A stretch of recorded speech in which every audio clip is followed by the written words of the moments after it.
mixed cannulae, expanding performance standards. High-performance cannulae for direct and femoral cannulation in minimally invasive cardiac surgery. LivaNova's complete range of mixed dedicated products allow easy and reproducible procedures. The portfolio includes the sutureless aortic valve Perceval, Memo 4D for mitral valve repair, the HeartLink system for assisting the perfusionist in applying goal-directed perfusion therapy, and a broad choice of high-performance dedicated cannulae. LivaNova's range of cannulae suit every cannulation technique for minimally invasive cardiac surgery. Venous and arterial femoral cannulation can be performed using the RAPP venous cannula and the EasyFlow Duo. For arterial, direct, and venous femoral cannulation, the EasyFlow aortic cannula and the RAPP are available. For venous femoral access, the LivaNova RAPP cannula features a dual-stage configuration for optimal drainage of the inferior and superior vena cava without interfering with the right atrium. The high-flow dynamics of RAPP improves the capability of drainage with a low pressure drop. An optional Sellinger dilator kit is available to perform percutaneous insertion. The LivaNova EasyFlow Duo cannula is designed for a safe and smooth femoral arterial cannulation. Its conical dispersion tip design allows a more gentle flow in the femoral artery, and its red cap avoids blood backflow during obturator removal. A dilator kit for percutaneous insertion is also included with the cannula. EasyFlow cannulae are designed for safe, reproducible, direct aortic cannulation and include a malleable stylet to aid cannulation insertion, facilitating bloodless introduction into the aortic arch, as well as a special conical dispersion tip for a more gentle flow in the vessel to reduce shear stress.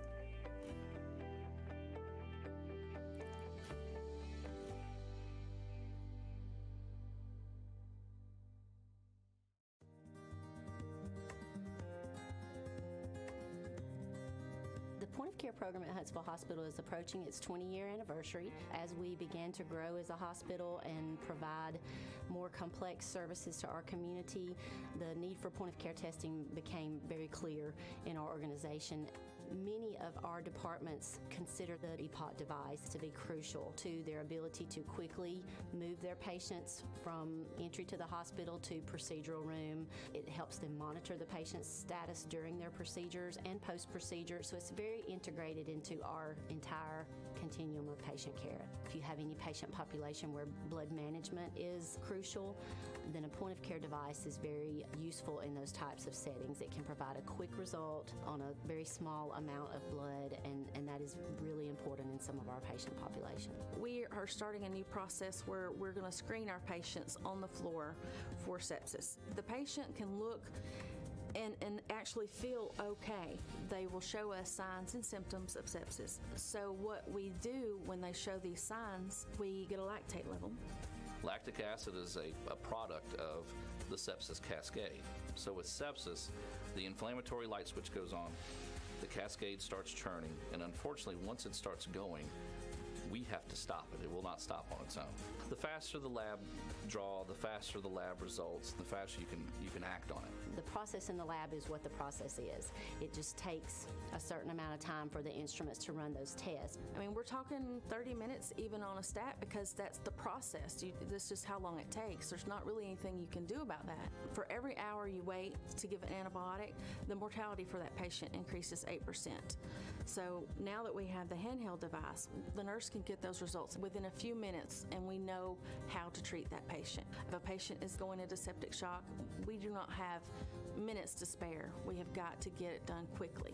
So when you get the little beep from the EPOC that says your results are in, you go with it. You don't even think twice about it. You're like, this is good. This is what I'm going to do for this patient. The next steps are clear. I think our mortality on the initial floors dropped by almost 50% in the first 3 to 6 months. At this point, we're about hospital-wide. I think we'll be hospital-wide another 2 to 4 months. So this has become a huge program within our system. Without the epoch device, it would really be hard for us to get everything done in the timely manner. So it's really helped us to get our program going. I mean, whether you're a surgeon, whether you're a medicine doctor, whether you're a dermatologist, you want to be able to do things in a timely fashion so that you can be most effective. This really makes a difference in patient outcomes.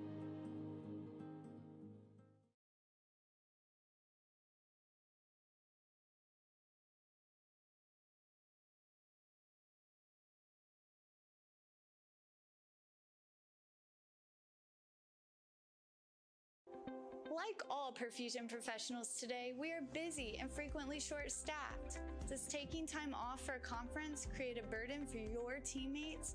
Has reimbursement for your continuing education dropped? Have you priced the cost of going to a meeting lately? Registration fees, airfare, transportation and parking, hotel, and meals out? This totals up to having an out-of-pocket expense of over $2,500.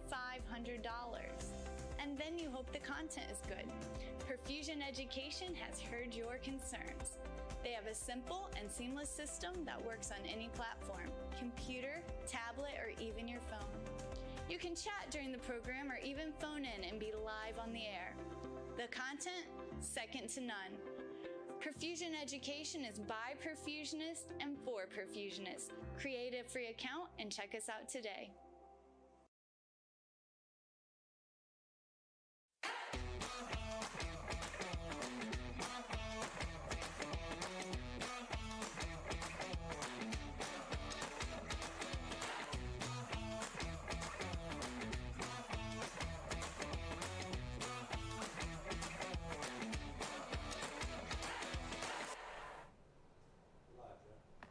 Hey everybody, and welcome to PerfWeb 41. We did PerfWeb, I got the numbers messed up. We did PerfWeb 43 on Saturday. Now we're on 41, and I think on the towards the end of the month we'll be on 42. We're going to try to get the numbers back in sequence again. I'm not exactly sure how that happened, but it did happen. Very quickly, let me go through. First of all, welcome to, can we show Tammy? Welcome to, just real quickly, just welcome to Tammy Sparacino's Journal Club. This is, I think, the 4th or 5th installment now, 5th installment. And I want y'all to know that I got Tammy these flowers for today. So thank you. Your flowers. Thank you very much. You are so welcome. Thank you for doing this. You take a lot of your time to do this, and I appreciate it so very much. Okay, so I have to go through these things here. Our sponsors, LivaNova, Siemens, and introducing, of course, HET. And so for a second here, I'll say LivaNova and Siemens, you need to go to their sites. They've been strong supporters of ours now for the past couple of years, and we need to show them our love too, all right, because that's what this is all about.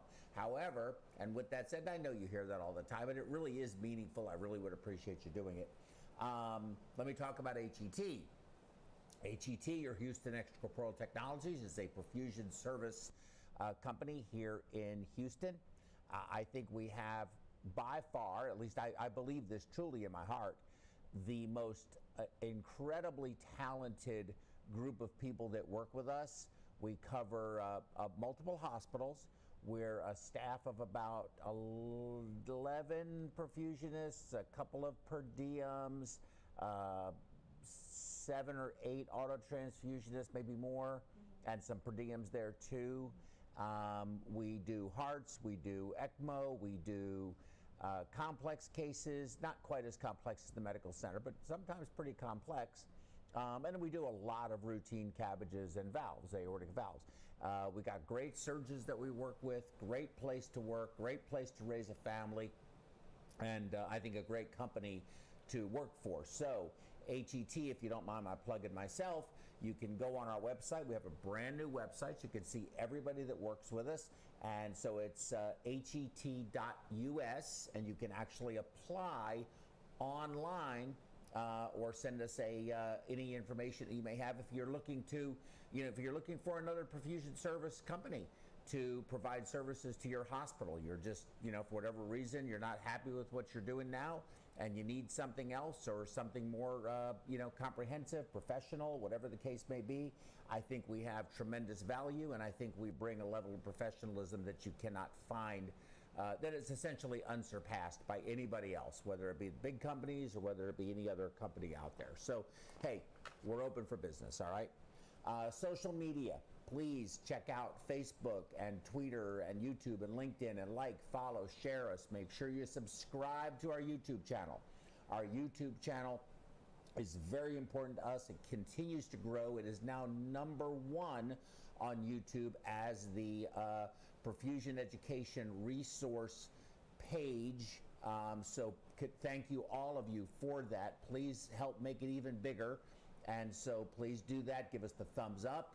And of course, subscribe, thumbs up, and click the notification button, the bell, so that if we do a live program that pops up for some reason, because that may happen where we just do a spontaneous program for some reason, or there's no time to get real notice out. That is going to happen, and as we continue to evolve this platform. So do that for us. Websites, we have perfusioneducation.com and we have perfweb.us. Please visit those sites. perfweb.us is predominantly our schedule, what we're doing. perfusioneducation.com is where you can become a member. It's free. You only pay if you need CEU certificates, but it is a library of everything we are producing. And I'm getting ready to put another 100 hours of content into perfusioneducation.com. I just need to finish doing all the objectives for the board and sending in that application and paying the appropriate fees. So hopefully that will happen very shortly. As you know, it's been very busy with COVID. It's been killing us. But it is getting better. Okay, call-in number. When you see this symbol, please call in. The phone lines will be open. You are more than welcome to do that. Would love to hear from you live on the air, so don't be shy. Call in, tell us who you are, where you work, what your discipline is, and be a part of this discussion. We keep that phone line, and I invest in having it available. I wish people would use it more. I really do. But it seems people don't. It's kind of like when you do a conference. I did a lot of conferences, and you always had the same 3 or 4 or 5 people that would go to the microphone. We'd have 250 participants, and it was always the same 3 to 5 people that would go to the microphone. That was kind of common. Okay, the Critical Care app, our new perfusion app, is Perfusion and Critical Care. Please take a look at that. It has several categories, as you can see here. It's got some really neat calculations. I think it has tremendous utility for perfusion. We have the Perfusion Quick Calcs, which does a whole bunch of stuff. We also have ECMO, we have hemodynamics, we have a IV rate and dosage calculator incorporated in there, some conversions and nomograms.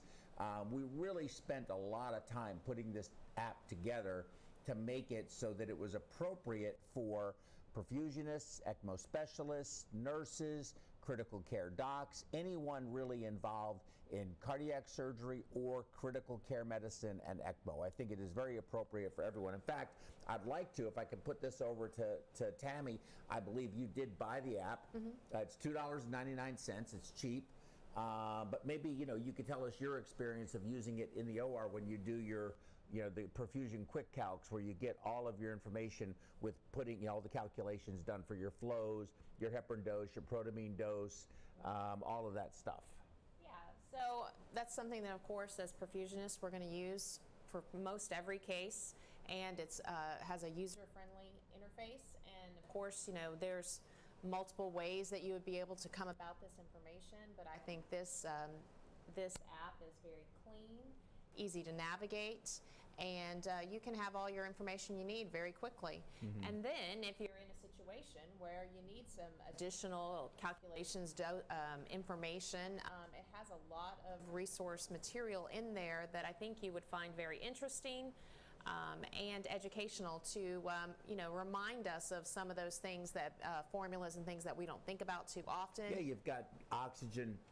You've got your oxygen transfer rate, so if you're concerned about whether your oxygenator is working or not, It'll give you that. It gives you your AVO2 difference. It gives you DO2, DO2 index. It gives you your red cell volume. It gives you your dilution hematocrit. I mean, it basically really, I mean, please go look at it. You can review it, obviously, at no cost, but it's $2.99. I think we priced it very, very, very low because it's there to try to be a useful tool for everyone and to help make our jobs easier. So please check it out. Hopefully you'll like it. Oh, look. My buddy, Gibby Rosalind from Melbourne, Australia. Joining us on Yes. YouTube. Good morning,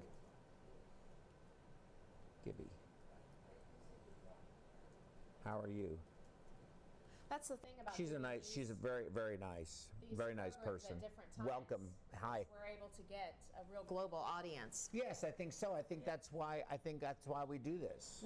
You know, is because we are trying to. You know, we did a great series with did a couple of presentations. It wasn't a series, but a really good presentation with Thailand, and had a great time with that. We did we've got a relationship now with the Canadian Board of Perfusion, the Canadian Perfusion Society, and we provide their CEUs because all their meetings are shut down. They can't travel, they can't do anything, and they can't leave the country and go back without being quarantined. So they've still been locked down, and they had no way of getting any CEUs. So we developed that relationship. I'm working with a nice person from England, from the UK, to try and promote their series. Is there an issue? Do you need me? Yeah, I need to see Tammy. Oh, hold on. No. Oh, it's Tammy's mic? It's always my mic. I don't know why. What do I do to the mics? But while they're doing that, while they're fixing Tammy, I'll talk about the UK. And we would love, Gibby, if it's possible, to also develop a relationship, a collaborative relationship. All of these are collaborations, and that's, I think, something I want to stress with you guys down under. So we would love to do that. And plus, it gives me an excuse to come and visit to see what's going on down there. You could come visit here and actually be live here in the studio, or we can bring our studio there and do a program live from Australia. Now, I would love to do that. I vote for that. Yes, Tammy's coming. We're going to do Tammy Sparacino Journal Club from down under. That would be great. Be great. Okay, so I think we're going to go ahead and get started on the actual lecture for today. You got her mic fixed? You're good? Apparently, I just need it on the table. She needs to talk. Oh, apparently you need to talk. That must be your pitch. Oh, not loud Okay. enough? I've never been accused of that. No, I don't think so. Okay, so let's go ahead and move forward with this. Okay, so welcome everyone to Journal Club number 5. And, oh, that is not the right presentation. That's not the right presentation. That is maybe last time. Okay, so while we fix that, Yeah. while we fix that snafu, why don't we talk about what the presentation actually is? Okay, today we're going to be talking about an article that is the positive impact of retrograde autologous priming, or RAPP, in adult patients undergoing cardiac surgery. And it was a randomized clinical trial that was performed, I believe, over 2016-2017, published in 2018 in the Journal of Cardiothoracic Surgery. And it's really a basic idea that I think many people are going to be familiar with. However, they had some interesting outcomes in this particular trial, even though it was a rather small trial. And it's going to be fun to discuss them, especially because Joe and I have differing opinions on this topic. I think RAPP is absolutely the worst thing anyone can ever do. I truly do believe that. And I know that sounds a little harsh, maybe even a little strong, but I truly feel that strongly about it. Do we have it? Do we have it? Is there that what? That's the one you sent. Okay. Well, hold on. So why don't we do Can I this? step off camera for just a second? Yes, please. And So why don't we do this? Can you just go to gray screen or whatever that's called, overlay, and let's fix this. I'll be right back, everyone. We have a technical difficulty, so we're going to fix this.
hold on.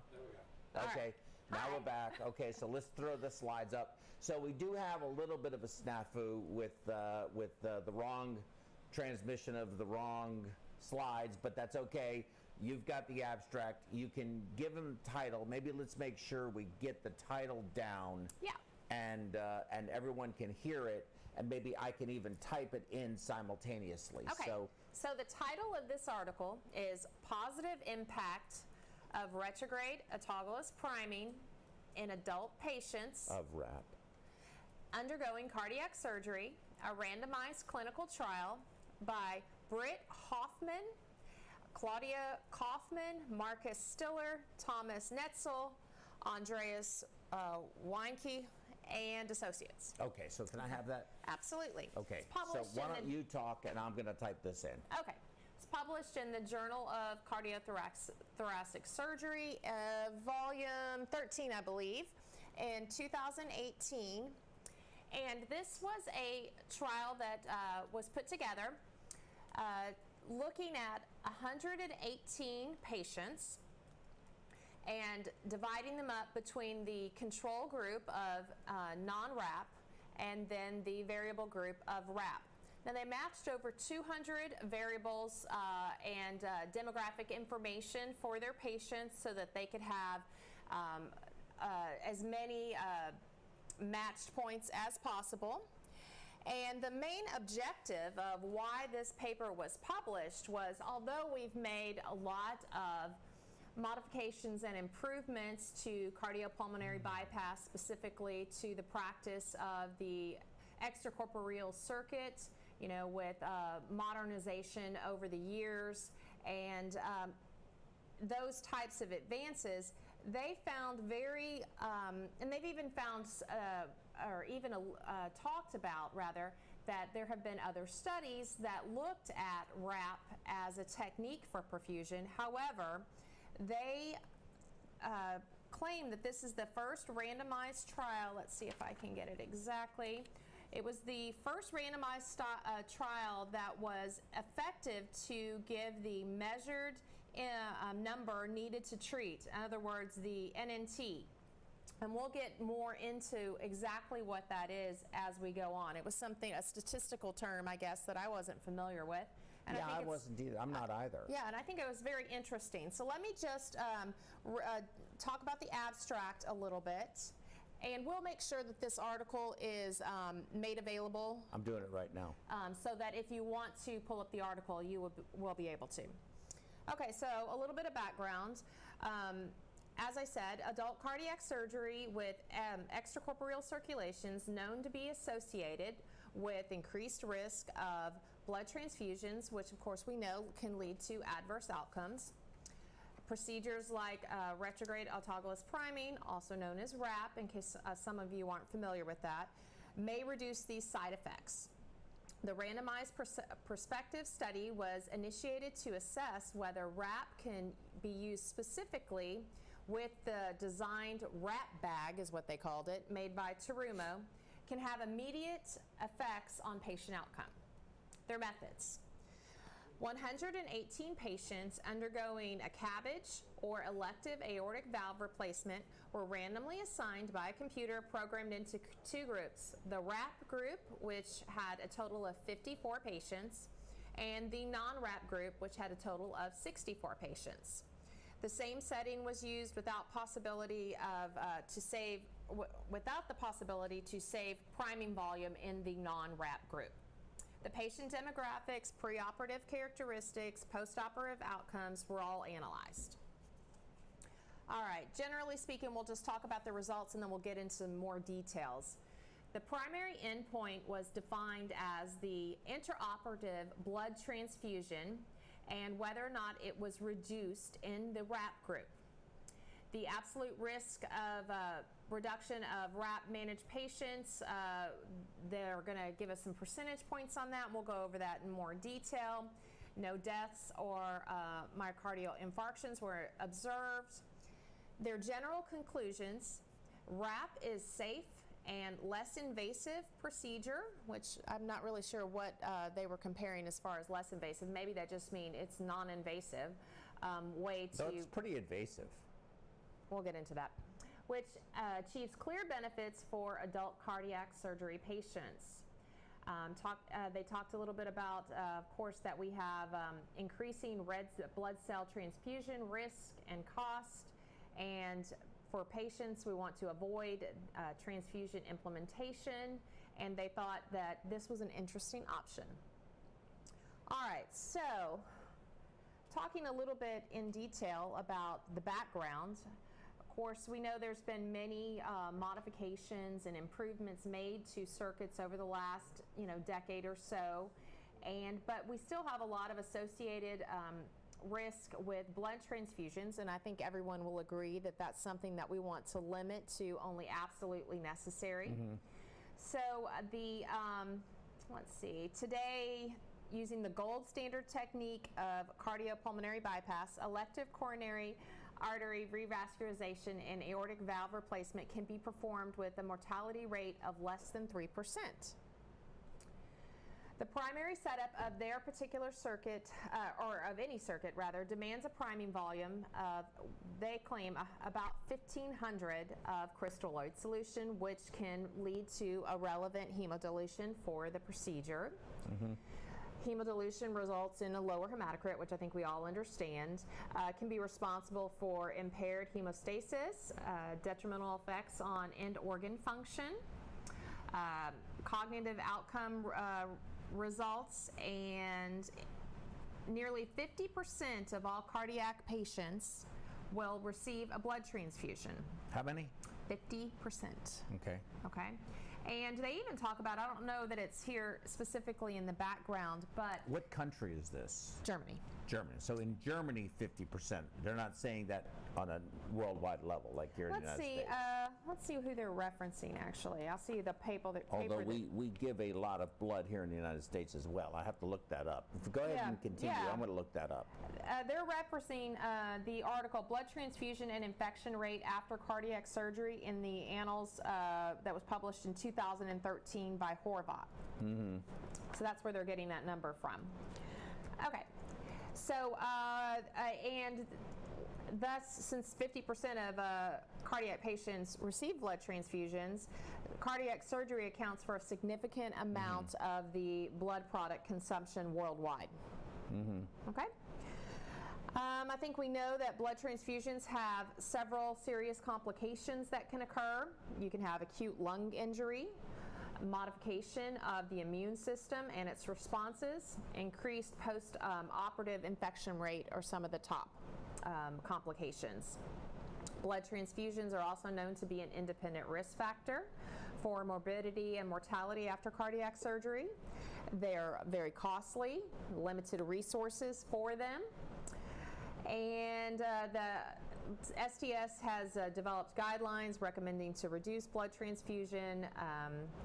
They talk about the measures have been employed in their specific institution to reduce hemodilution in response to that, and also using cell salvage procedures, reducing prime volume, and using RAPP. So those are their techniques. Talk a little bit about the history of RAPP. It was first introduced in 1959 by Panico and Neptune, and then later updated in 1998 by Rosengart. They started in 1998, redefined it and reintroduced it as a modern technique for managing priming volumes. Let's see, what else? There's been several studies that focused on RAPP and documented varying effectiveness in reducing transfusion rates and improved outcomes.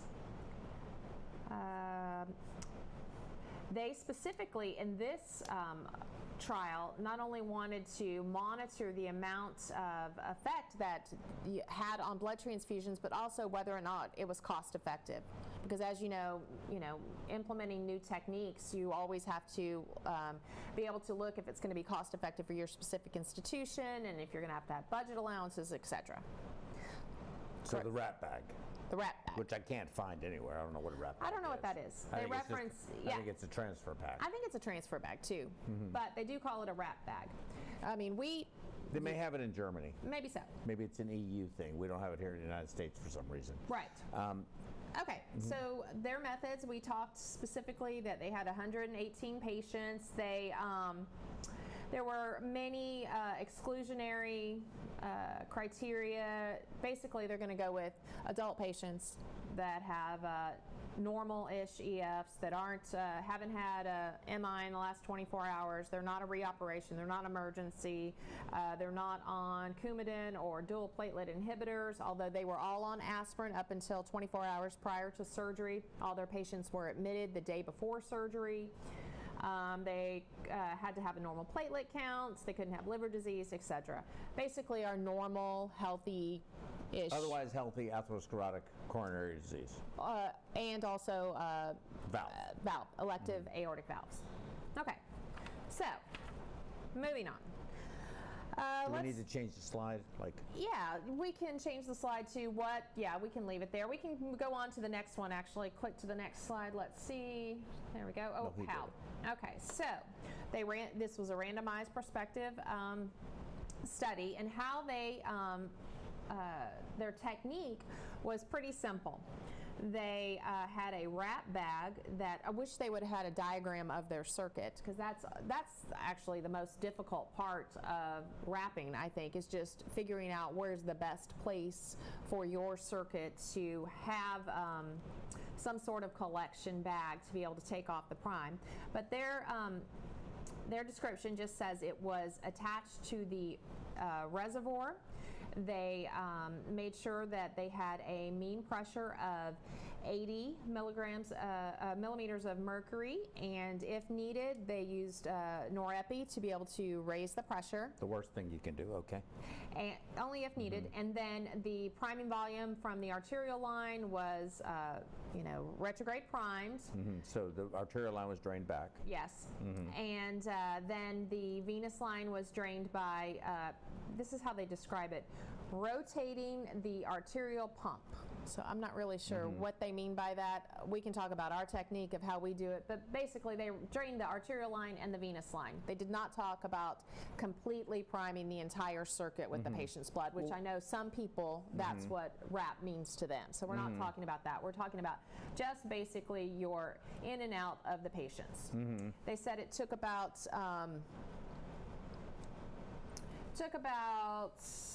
3 to 5 minutes to be able to achieve this. All right, they were able to, let's get to their conclusions. So the primary endpoint of this study was to determine the intraoperative blood transfusion. They had some additional endpoints, which were also total in-hospital blood transfusion, intraoperative versus postoperative, and postoperative complications, 7 of them that they looked at: renal failure, stroke, prolonged ventilation, reintubation, ICU stay, in-hospital stay, and death. All right, this is what they determined, that the transfusion rate was 3.7%. In other words, 2 of the 54 patients in their RAPP group received transfusion, and 17.2%, or 11 of their 64 patients in the non-RAPP group. Give me those numbers again. 3.7%. Which is 2 of the 54 patients. 3.7, and the other? 17.2%. Or 11 of the 64, which gave them a significant P of 0.04. All right. They also determined the NNT, which is the number needed to treat, which, from what I gathered from looking up this term, it is the number of, in this particular situation, patients that they would need to perform this technique on to have the overall impact of reducing 1 unit of, transfusing 1 unit of PRBCs. And their NNT number was 7.42, so they rounded it up to 8 patients. For every 8 patients that they had performed RAPP, they were able to save 1 unit of blood. Okay, so if you had 80 patients, you would save 10 units of blood. Correct.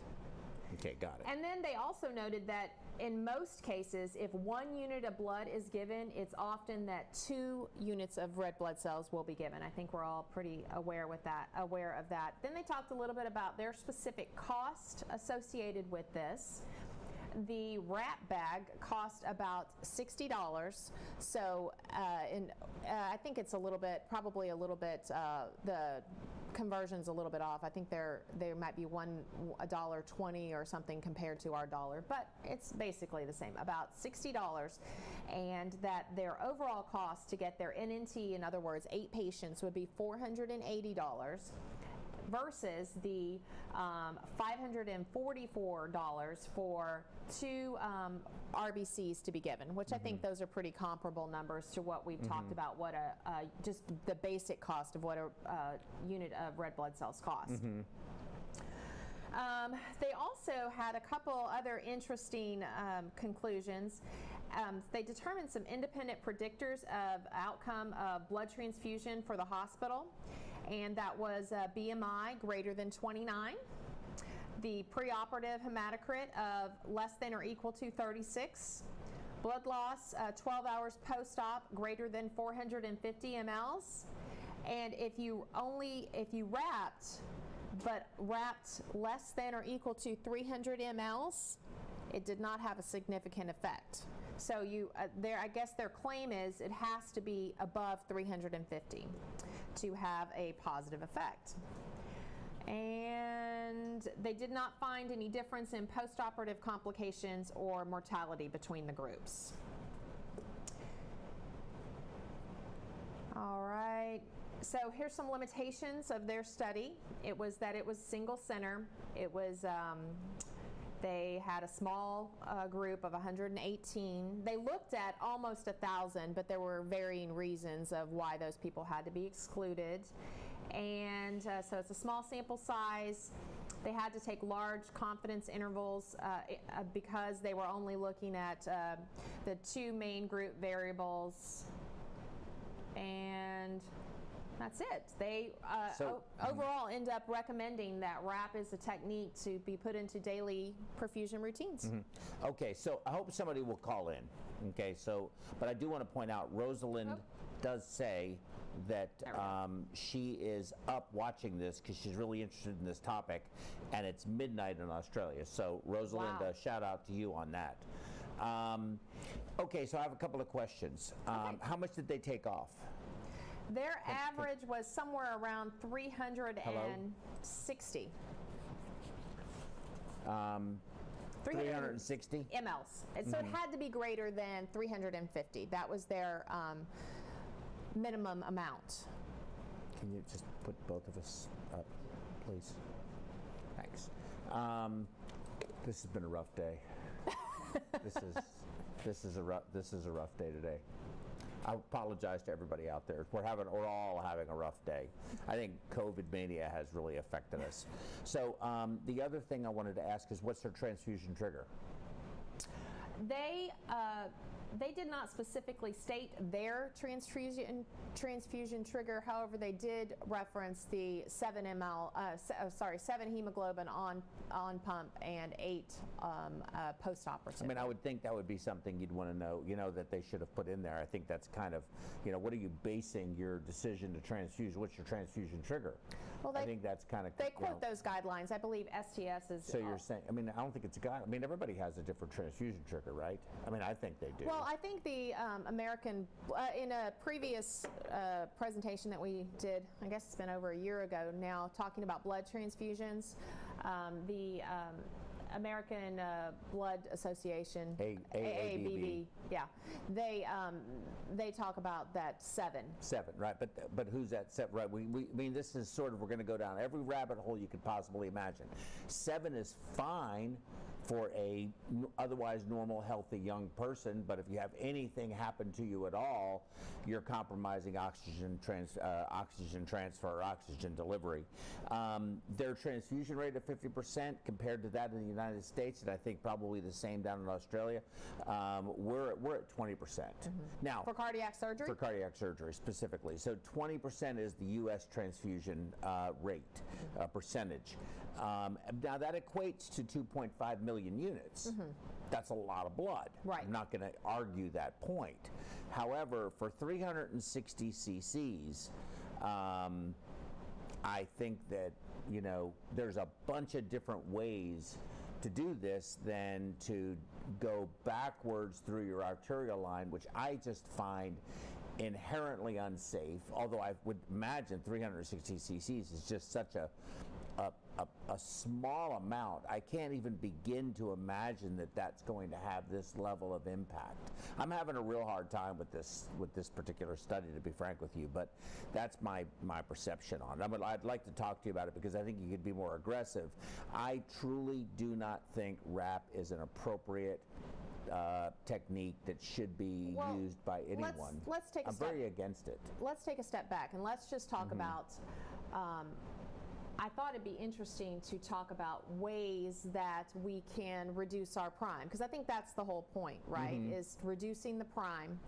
So, for a while, mini circuits. That was the thing. That was Very much so. That was what everyone was going to do. But in real practice, have you seen very mini circuits? No, that was the, I think Edwards had it. What was that thing called? I wish I could remember now. Because that's been but it was a closed circuit as Yes. well. There was no blood air interface. You had no pump suckers. Everything had to go to the cell saver, which is fine until you have an additional cardiotomy that is wide off and clamped off. Yes, I you believe could do was that another too. option. Yes, you could do that too. That's true. But then you're defeating the purpose, right? If the whole idea is a closed circuit with no blood air interface and you have a cardiotomy that's only if you get into a disaster, I That's guess. only if you get into disaster. Because actually, I've used a closed circuit a number of years ago, and that's how we did it. All suckers were put into a cardiotomy. Now, whether or not you decided to isolate that cardiotomy and only use as needed, you know, that was up to you. And then I've worked places that, you know, they specifically, they're using cell saver during that time, and all extra volume goes to the cell saver. And you're losing enormous amounts of clotting factors in plasma and platelets. So, and that brings up yet another issue, and that is the closed circuit, though eliminating the blood air interface is, I think, good to do. You cannot decompress the heart if you don't have a reservoir. You just simply cannot do it. You have to make adaptions and use things like kinetic assist, which if anyone is Well, ever even with found kinetic it assist, if it's a closed circuit, it's just like doing an ECMO. You're just like doing VA ECMO. There's no way to empty the venous capacitance system and drain the heart if you just have a patient on a closed loop system. I don't know how that's possible. You have to have a reservoir somewhere that you move blood into in order to drain the heart. Saying, right, so you're saying the mini circuit did not have an expandable bag per se. Correct.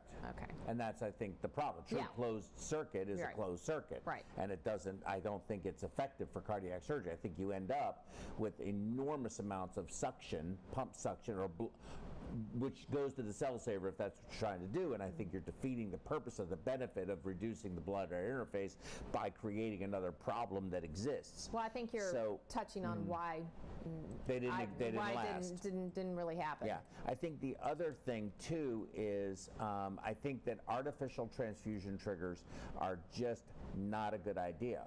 And I think that patient X and patient Y are different, and one may be able to tolerate a hemoglobin of 7, another one may not be able to tolerate a hemoglobin of 7. And these were obviously, you know, they cherry-picked their cases, and I recognize that, and that's fair. But well, don't you think the guideline is more into if you have a patient that has a less than 7 hemoglobin, it's not that you necessarily have to transfuse, but that would be a time when you go ahead and look. Am I having trouble maintaining my blood pressure? You know, is the patient behaving in a way that looks like that they're not able to tolerate this kind of hemodilution? I don't think that a 7 guideline is necessarily an automatic trigger. What do you think? No, I mean, I think that 7's pretty doggone low. I think that a lot of people can tolerate it, but I think you are sacrificing, again, you're sacrificing DO2. I think we do a whole lot of things to try and avoid oxygen deficits in the patient, and I think we talked about this morning, is what are we there for? I mean, what is our actual job? As perfusionists, you mean? Yes, what is our real job? And so, you know, our role is not, in my view, to maintain normal physiology of the patient, and that's our job. I think our job is to facilitate the ability of the surgical team to perform the operation while minimizing the negative impact of the perfusion that the cardiopulmonary bypass circuit has on the patient. Inherently, I don't think being on bypass is good for you. Correct. I don't think there's anything good about it. However, our job is to reduce the deleterious effect of having to use this tool to the point where the patient doesn't have a morbidity or worse mortality, but any kind of significant morbidity associated with it. But primarily, they have to be able to do the operation. So if we sit there and we can't drain the heart, or you have, you know, it's being flooded from somewhere else, or you have some kind of collateral circulation that's causing it for them to be unable to see to sew, and you compromise the quality of your anastomosis, then you have a bigger problem. Now the thing goes down early and you have a bad outcome, or the graft flows are horrible when you're coming off, or you come off, you have to go back on and redo it, or something else happens. At the same time, you can't make it so easy for them that you compromise the patient to the point where you do have a tremendous oxygen deficit, or a neurologic consequence, or whatever the issue may be.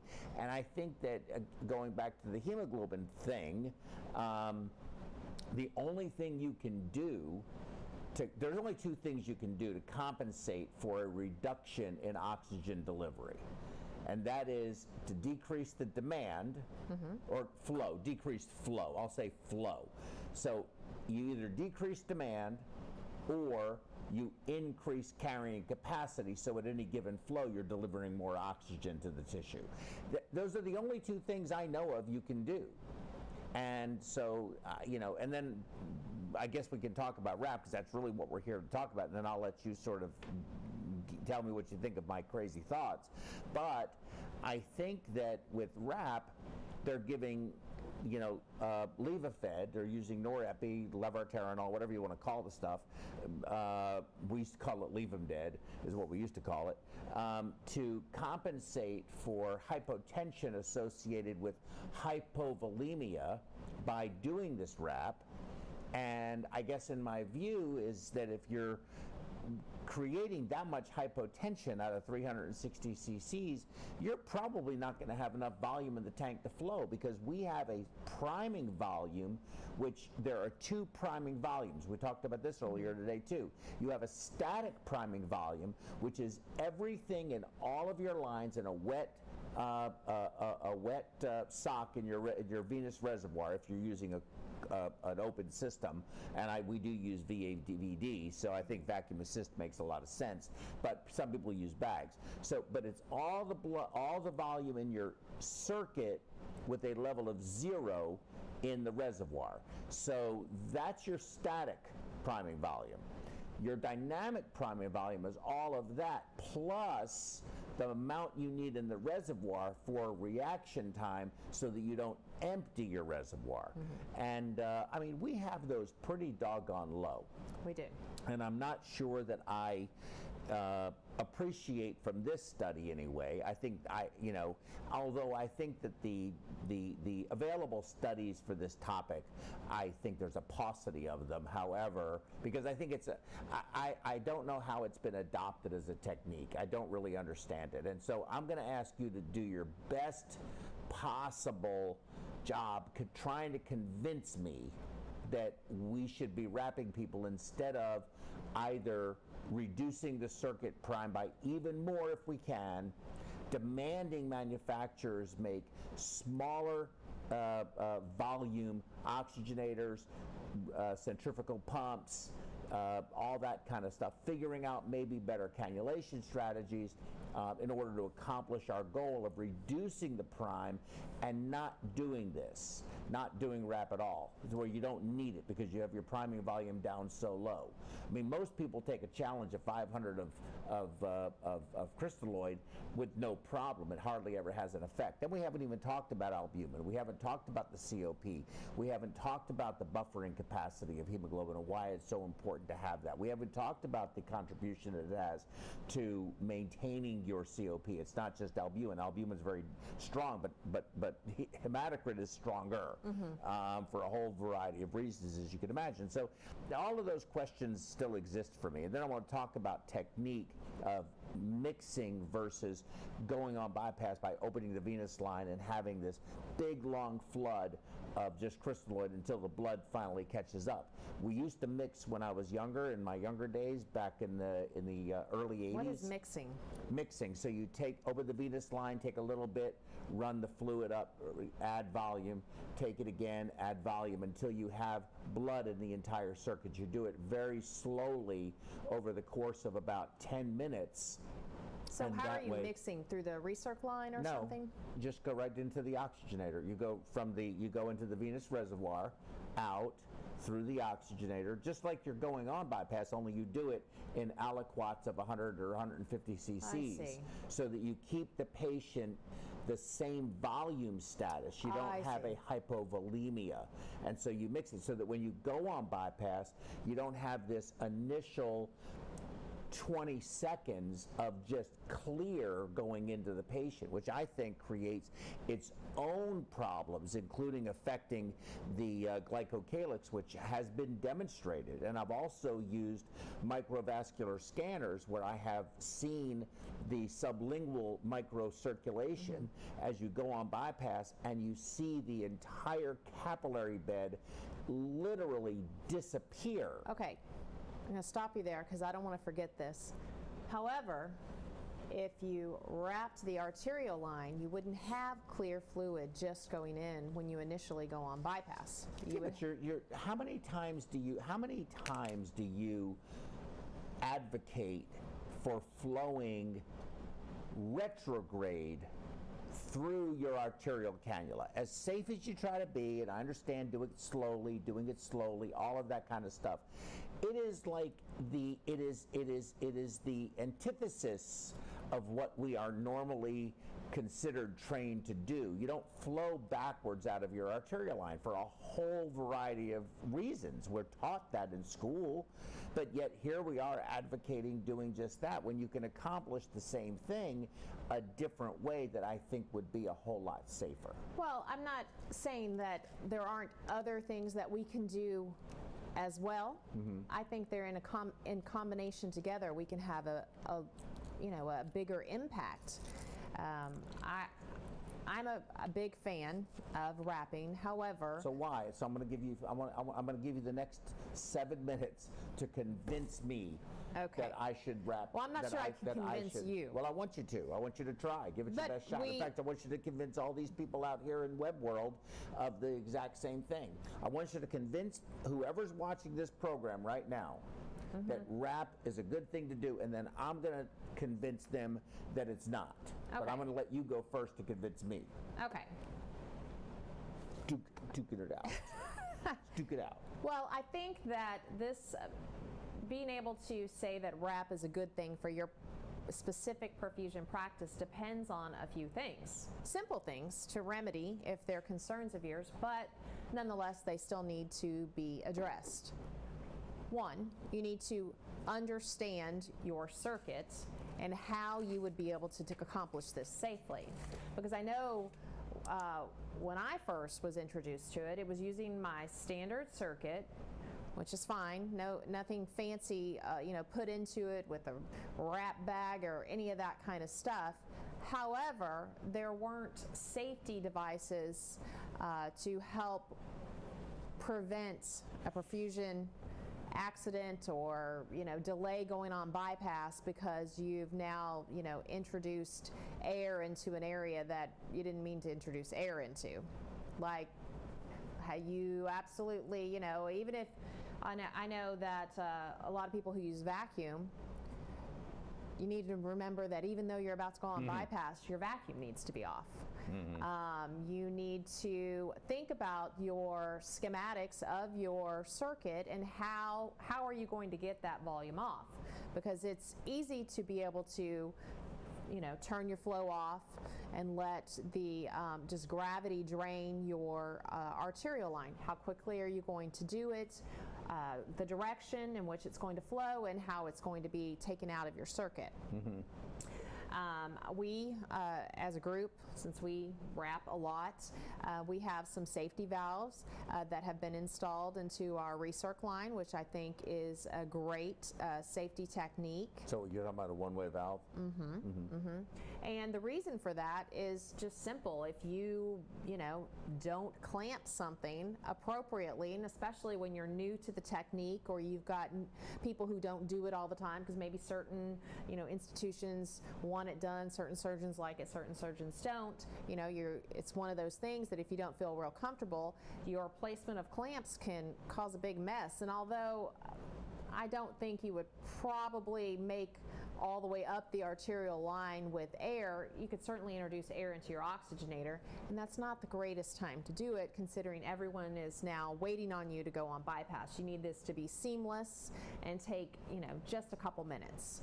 For one, you're never going to get your surgeon and anesthesia actually on board to be able to do this if you're not able to do it seamlessly and quickly. So that's number one, is your circuit, understanding your circuit design, and there's not a lot of changes that need to be made. You don't have to redesign your entire circuit. There's a couple, modifications that you can make using your recirc line that, you can just use a regular infusion bag, either a cell saver bag, or you could use an empty, plasma-light priming bag. It really doesn't matter. And you're able to do it pretty quickly. So one, you're able to reduce your priming volume relatively quickly.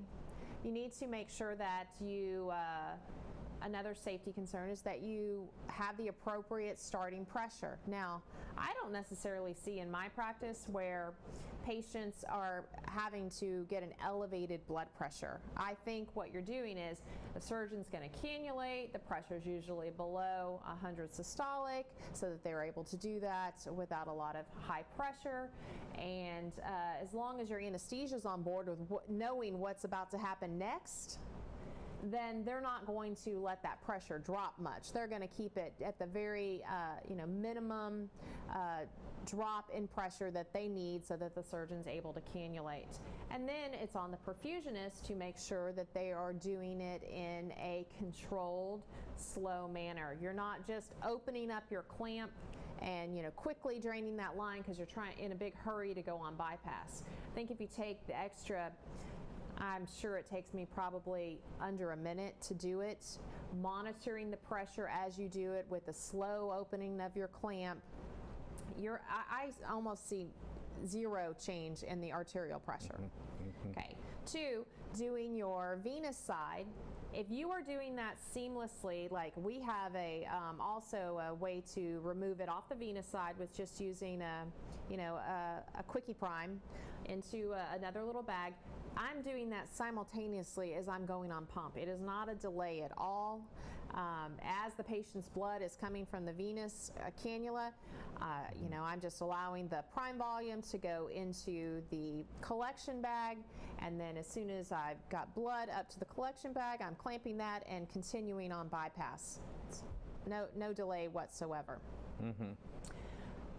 I think anything we can do to reduce the crystalloid that we're giving the patient, and that can include multiple other techniques, but I think RAPP should be a technique that is employed because they said they save about 350 or more than 350, 360 or something like that in priming volume.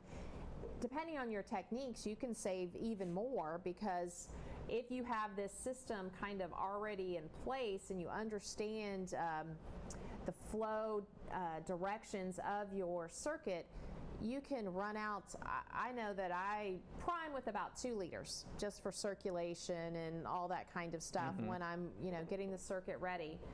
And by the time I'm ready to go on bypass, after I've drained off both the venous and the arterial, and I've primed with my drugs through my oxygenator, so now I have my albumin, my mannitol, all of those things have now primed up through the oxygenator. I'm taking off about 1,200 of that 2 liters, so I'm down to about 800 crystalloid, and that's including my cardioplegia circuit. And I think that's a significant amount to be able to remove from patient exposure. Now, I do agree you need to have a thoughtful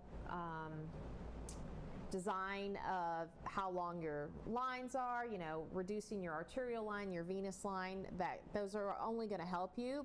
But I found when we did a modification of a circuit that I had been using in the past a few years ago, we did shorten the arterial line quite a bit, but the venous line not so much. Most of the surgeons wanted the flexibility of being able to move that venous line around, and so even with just those simple changes, it was less than 100 cc's that we were able to actually remove from, when the scrub's up at the table, cutting the circuit as short as possible to be able to just reach and all of those things. We didn't find a big impact.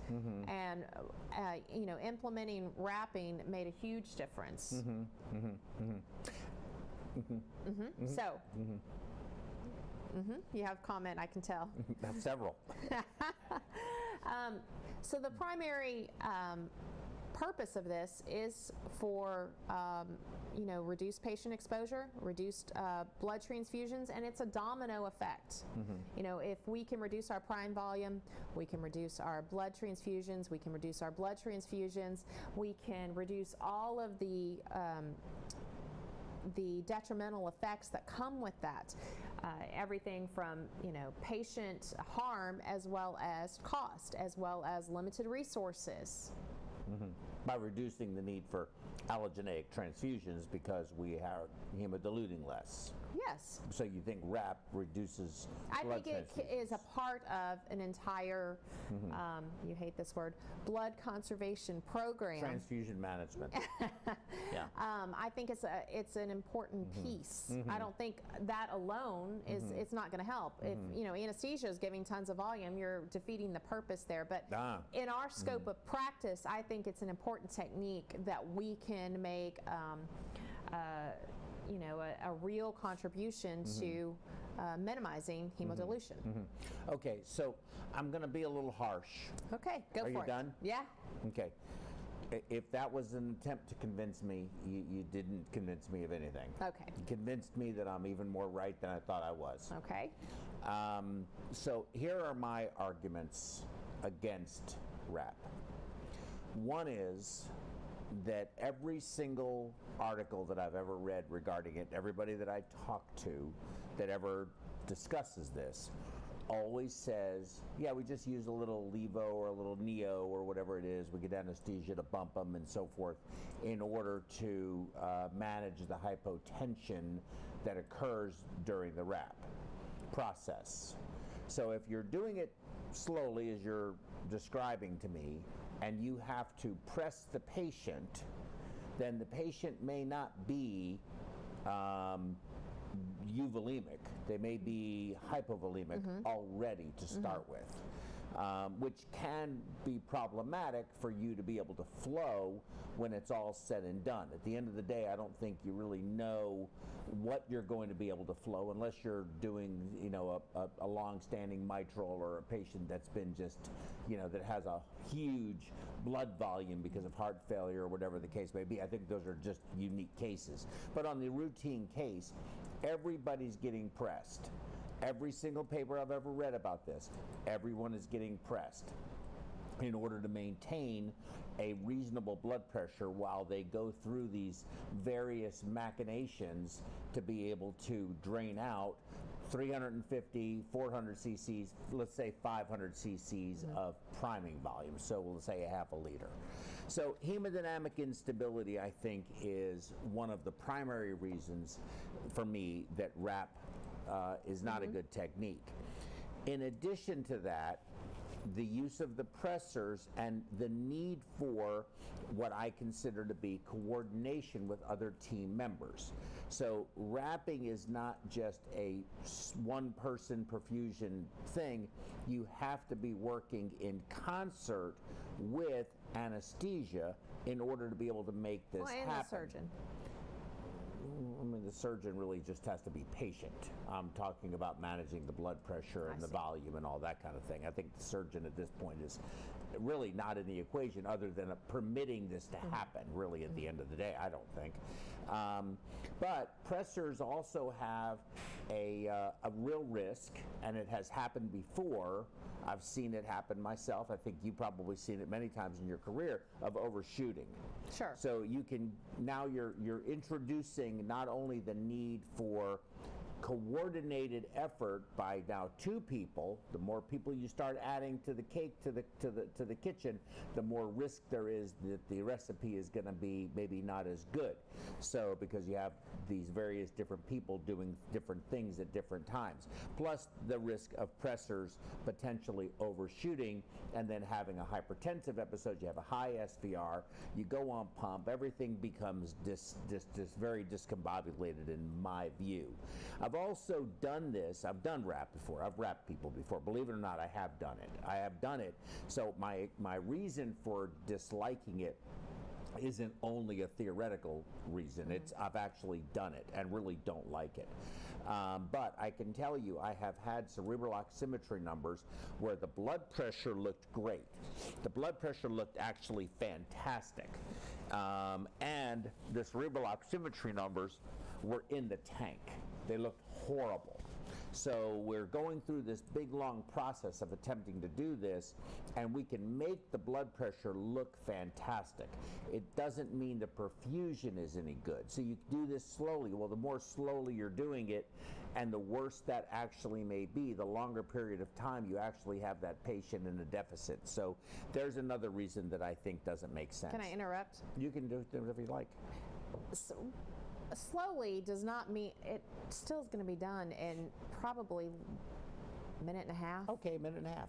I mean, do you want me to clamp your? Do you want me to stop circulation to your brain for a minute and a half? Yeah, but I guess I mean, I don't think you do. How is RAPP causing this person who has poor cerebral oximetry? I mean, I've seen it. I've seen it with my own eyes. I mean, you can't. I mean, I literally, these two eyes, the two that I have right here, have actually seen the cerebral oximetry numbers. Why do you think that occurred? I guess I think the patient was hypovolemic to start with. They were bound to determine that we were going to wrap this patient. I started going through the process and taking volume from the patient. The anesthesia gave pressor, and I think we had basically no cardiac output, pressed arterial vessels, and the cerebral oximetry numbers were very reflective of that, although the blood pressure looked fantastic. Well, don't you think that this, I mean, like anything that we do, it's a technique to be used on appropriate patients. If you have a patient that can't withstand, waiting to go on bypass, they're too unstable, you start seeing bad numbers, then you abort. It's it's not hard to just stop and then just go on bypass. Yeah, and I think again, you're moving clamps, you're doing this, you're coming backwards down the arterial line, and now the patient does something weird and fibrillates, and now, now you're again in a somewhat hurried situation, and the risk of making a mistake, even though you have those safety mechanisms in place, every safety mechanism that's ever been in place has the potential either to fail or create yet a different problem, and you're introducing now potentially doing something wrong with your clamps and making a problem even worse. So I think introducing those kinds of things doesn't make sense. I think that when you wrap as a routine, I think anesthesia has a proclivity for tanking the patient up because they know they're going to be wrapping the patient, so they're giving all of the additional volume that you're planning on taking out. I think anesthesia volume control would be fantastic. I think measuring continuous cardiac output through a minimally invasive method, not necessarily a thermal dilution swan, but the Edwards, whatever that thing is called. It's not the Vigileo, it's something similar to that, or the Lidco. I can't remember the name of the thing that Edwards has, but it does it off the pulse contour analysis and all of that kind of thing. I know that can be defeated, it doesn't work well with balloon pumps or on ECMO, but in general, for most patients, it does work very, very, very well. It gives you the volume status of the patient, and it also, so it gives you intrathoracic blood volume. You can, under positive pressure ventilation, you can see the pulse pressure variation, the systolic pressure variation. You know what this patient's volume status is, and you know what the SVR is, and I don't think you should sacrifice SVR, giving a big SVR in order to have a blood pressure when what you need is flow, and that patient really can't tolerate this. I think it does make sense to reduce the total crystalloid load, makes an enormous amount of sense, but I think that patients that undergo cardiac surgery, that have sternotomy, that are under general anesthesia, that are given crystalloid, a lot of crystalloid, especially if they use something that's very vasodilatory for their anesthesia, like Precedex ahead of time, are really given a lot more crystalloid than we realize they're given, and I think that third spacing is a problem, so I think that we are too judicious in our use of albumin and monitoring that COP during bypass. I'd like to see anesthesia more aggressive with giving albumin instead of just Plasmolite, Normisol, or normal saline or lactated ringers, or whatever it is they're choosing to give on that particular day. I think ultrafiltration solves all the rest of the problems and can be done very easily, very seamlessly, very safely, much more safe. I think that should be another tool that you can use for that.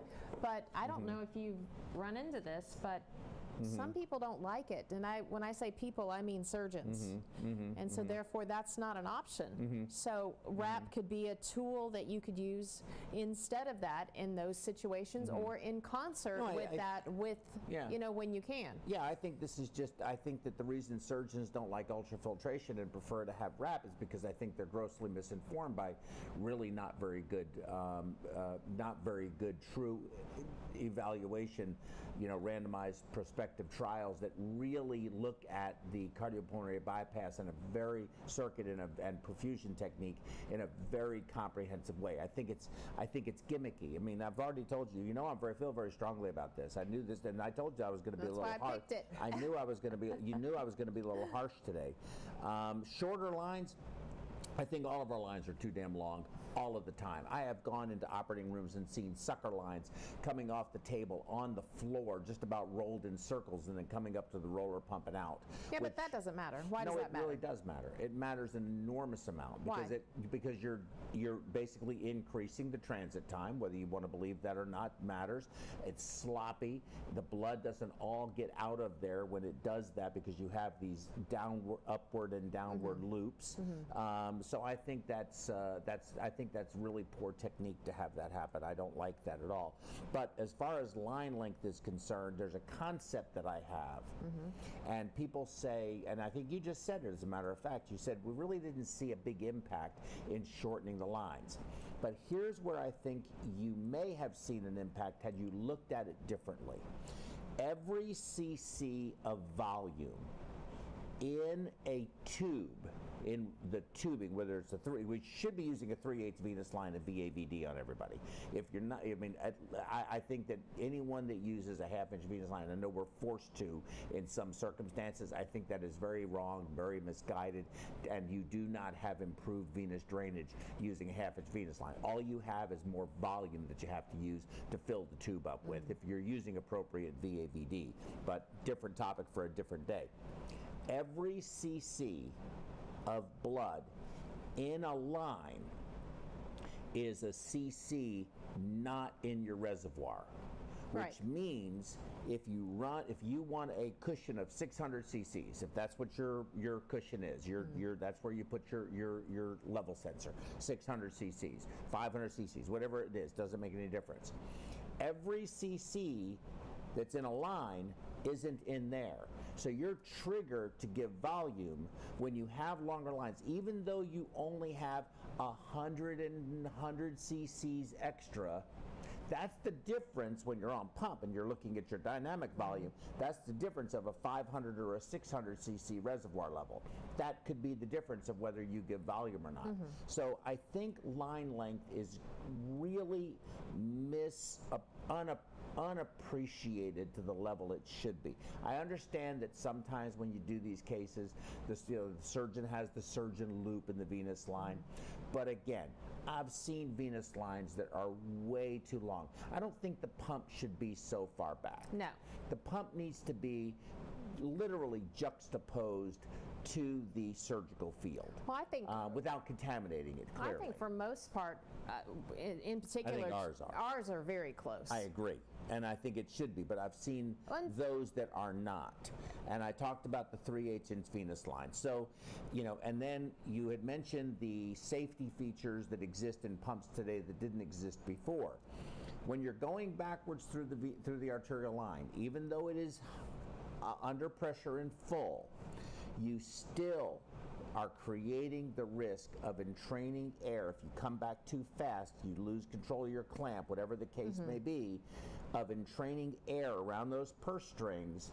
And many times that line is covered and there's no air sensor between that point and the patient. The air sensor's way back at our end of the pump.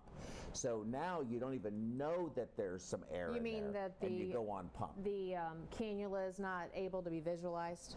Yes, I have seen that happen many times where the cannula is not able to be visualized. In fact, I had a case one time, and I know I'm digressing into something else, but I don't even know why I did this, but they had the arterial line, they did it that way all the time, and this one particular day I just said, can you please pick that towel up? I want to see that arterial line, because the arterial line came out of the patient, came around like this, and then down to me. And they picked it up, and when they had taken the clamp off, I guess they had turned it upside down, that there was a bolus of air this long in that line going in the aorta. I've seen that before, and had I too. not looked, and of course it makes me, of course now I'm neurotic about it. I won't go on pump until I see the entire line. But again, you're still taking a risk. So with, then you have, even though I don't think the hemo bag is really, I mean, I think it's a good idea.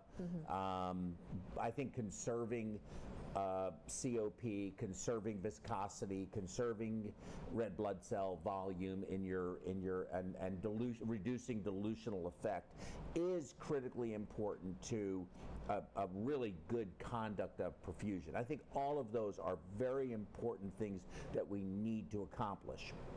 I just think that there are many, many other ways to accomplish that without what I consider to be an unacceptable level of risk to do RAPP. That is my opinion. I don't know if I convinced anybody out there. I probably didn't convince you, but we are equally unconvinced. I think we're going to stay on opposite sides of the fence with this for the remainders of our careers. But I'm hopeful that one day RAPP is considered to be an improper procedure and abandoned altogether. That's what I hope. Real quick, circling back to a couple things that you said, that we need to demand that manufacturers make changes. They have made changes. Pump heads are smaller. Arterial line line filters have been integrated. That was, another place that volume was held.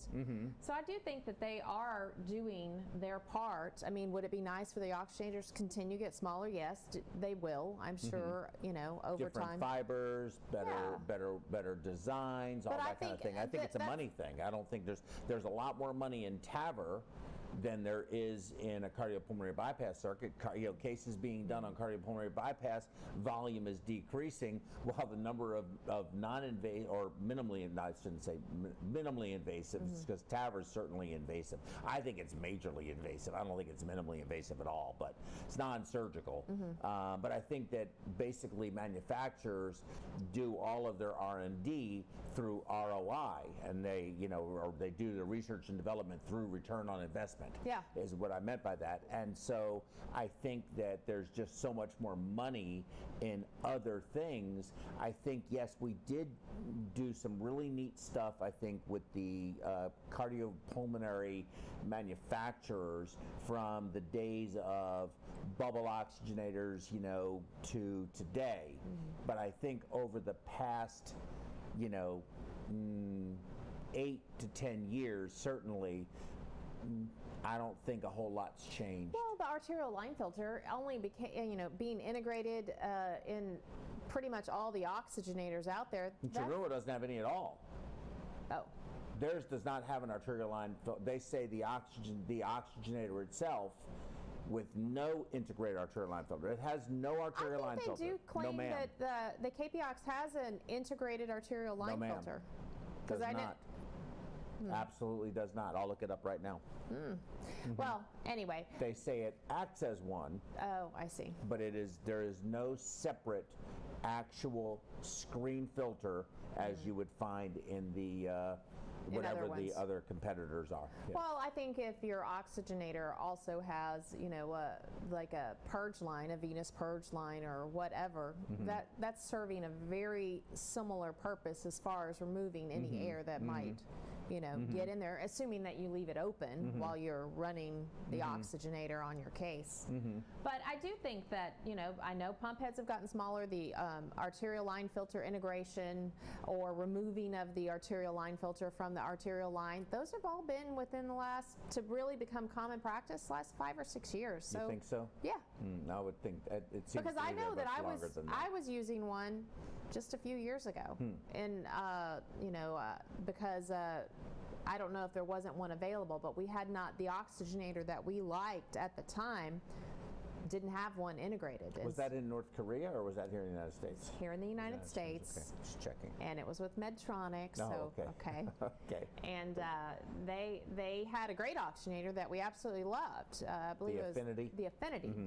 But we had to wait if we wanted to get rid of the arterial line filter for their upgrades, and that was just a few years ago. And I think that they've done well with keeping up with the times. The Biomedicus pump head, I know there were a lot of other ones that have come out since then, but that's still the gold standard for a lot of places because it was, the first centrifugal pump that everybody used. They also made theirs, smaller to keep up with the new innovations that other companies had come up with, and so I think it's 40 cc's now, and it used to be 80. And I think that's what most of the smaller pump heads are, about 40 cc's. So I think they have done that, and also, with perfusion, our part is requesting the smaller lines, working with your positioning of your pump, speaking with your surgical staff, whether it be your scrub techs and surgeons, about why this is important, and when you cut the lines off the loop, while you're being calculating and how much you're cutting off. It's not just clamp and cut wherever is comfortable for you. That there's and just feed the line down. Right. And I'll just take it and loop it around. And it's, I mean, for the arterial line, I guess for the venous too, it's a safety thing. You don't want this big droop. You've got assistants and other people at the table, and that's just cause for, an accident. It's a disaster waiting to happen. I totally agree. For sure. Totally agree. Okay, so I'm glad that you conceded. Thank I you did so much not for doing concede. that. And we will see you. When is our next program? I believe it's Thursday the 24th. And it's our Thursday the evening. 24th, yes. Our evening And one. we're going to go over today the schedule for the rest of the year. So we need to do that. Yeah. And then figure out a better method for making sure that they have the actual slides. Don't even start with that. That's I know horrible. I know you've been working hard. So I will tell everybody this, that Tammy has been, but all of us, things are abating. I feel like at this point in time, the COVID crisis. Why would at you least say here that out loud? in Houston? Well, it's true. I mean, I look at the data all the time. It is getting better. Now, anything can happen. We can have another surge. Anything can happen, clearly. And we do have the doomsdayers that do exist. I don't know what all of you are doing out there in the other parts, and Rosalind, how you're doing down in Australia. But things do seem to be improving here in Houston. And so, but it has been tough. It has been a rough past 8 weeks. And I don't think I ever want to go through something like this again. It could have been worse. It actually could have been worse, but this was bad enough for me. It was pretty busy.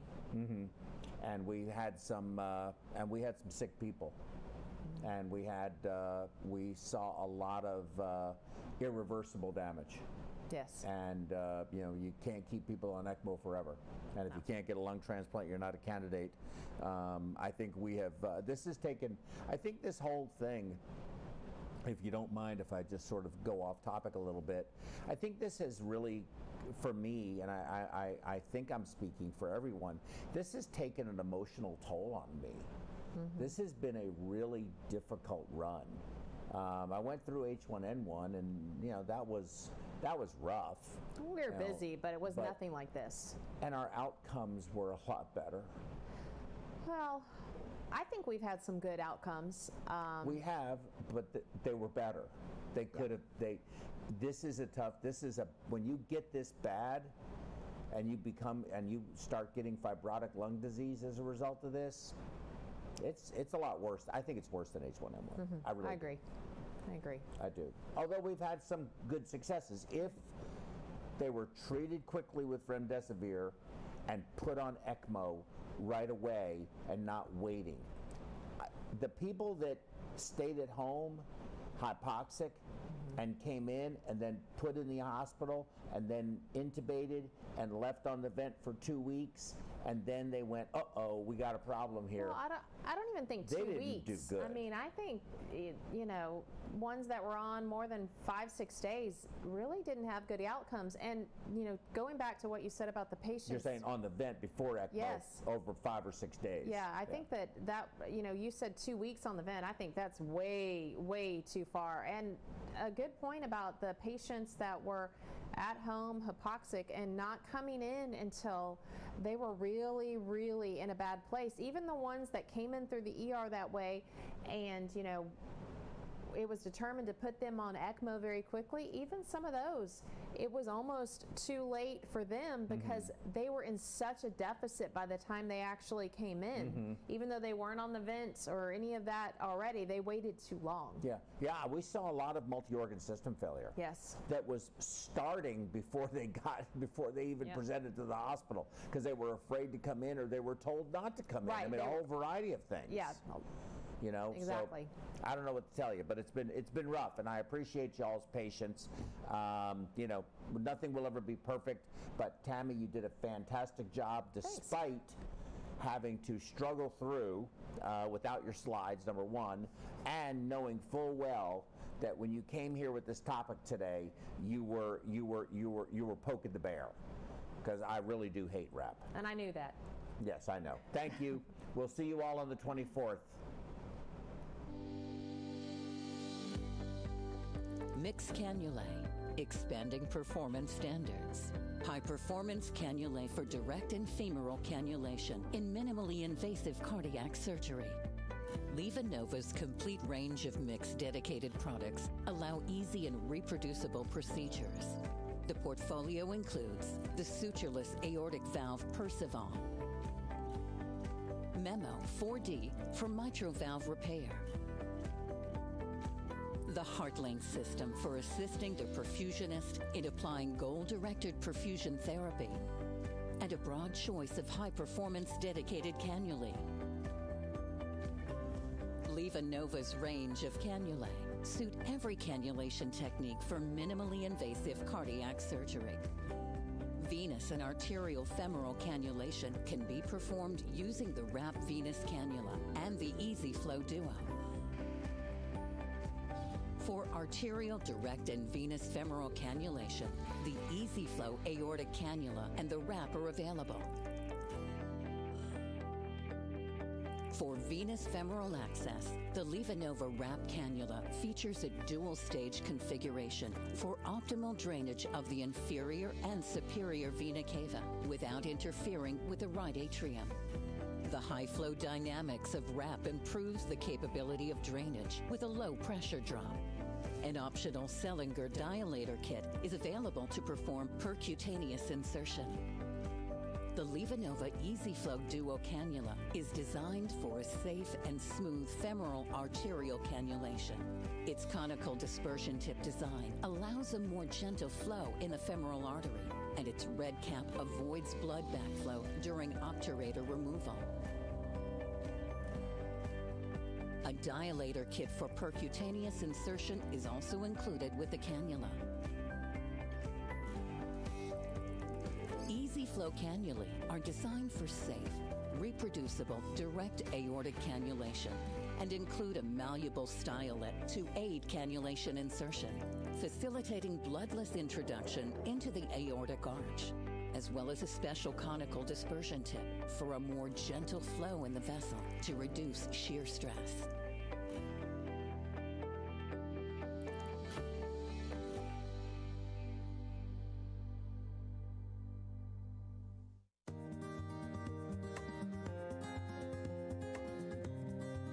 The point-of-care program at Huntsville Hospital is approaching its 20-year anniversary. As we began to grow as a hospital and provide more complex services to our community, the need for point-of-care testing became very clear in our organization.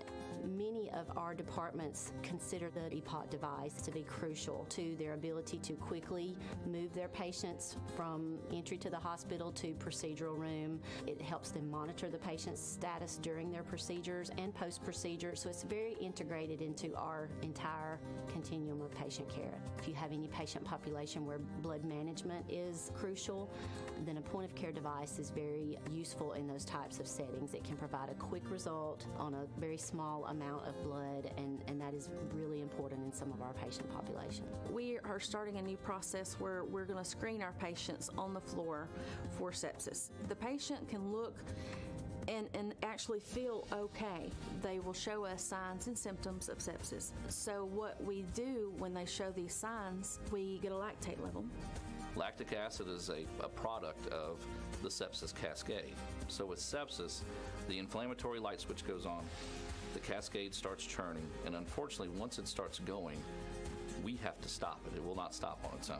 The faster the lab draw, the faster the lab results, the faster you can act on it. The process in the lab is what the process is. It just takes a certain amount of time for the instruments to run those tests. I mean, we're talking 30 minutes even on a stat because that's the process. That's just how long it takes. There's not really anything you can do about that. For every hour you wait to give an antibiotic, the mortality for that patient increases 8%.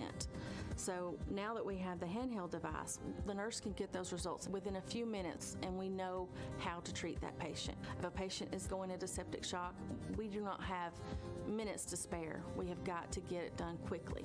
So when you get the little beep from the EPOC that says your results are in, you go with it. You don't even think twice about it. You're like, this is good. This is what I'm going to do for this patient. The next steps are clear.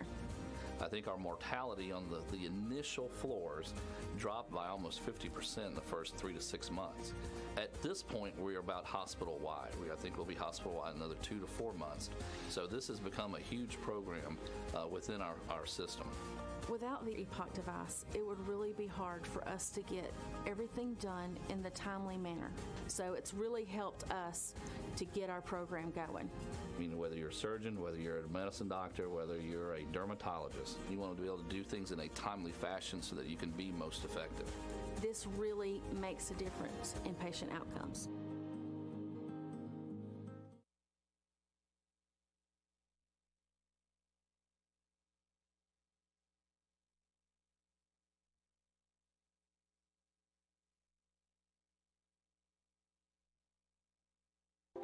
Like all perfusion professionals today, we are busy and frequently short-staffed. Does taking time off for a conference create a burden for your teammates? Has reimbursement for your continuing education dropped? Have you priced the cost of going to a meeting lately? Registration fees, airfare, transportation and parking, hotel, and meals out? This totals up to having an out-of-pocket expense of over $2,500. And then you hope the content is good. Perfusion Education has heard your concerns. They have a simple and seamless system that works on any platform, computer, tablet, or even your phone. You can chat during the program or even phone in and be live on the air. The content, second to none. Perfusion Education is by perfusionists and for perfusionists. Create a free account and check us out today.